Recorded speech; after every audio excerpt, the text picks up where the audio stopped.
Do you have the capability to wiretap electronic communication? All right. Right now, sir. Right now. None, sir. None, sir. Anyway, you're under oath. Sige. None, sir. So you're not in any way capable of intercepting electronic communication? No, sir. How I wish we have that capability. NBI?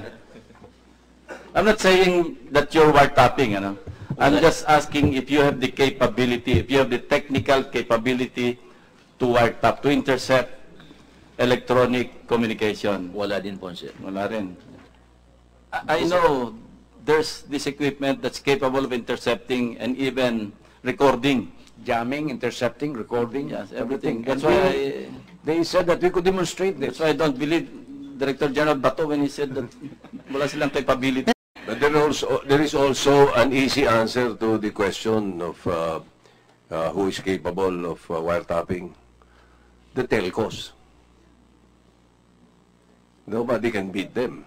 They can wiretap anyone. Di ba? Even your text. All the text messages that you send or receive. Yeah. So, we can tap the telcos for the NBP area. Kaya-kaya i-wiretap yun. That's why I fully support the Senate bill of Senator Honasan, Lacson, and Pacquiao. Yeah. The relaxing the anti-wiretapping law. If you recall the Hello Garci controversy, that's electronic intercept. Cellphone yun eh.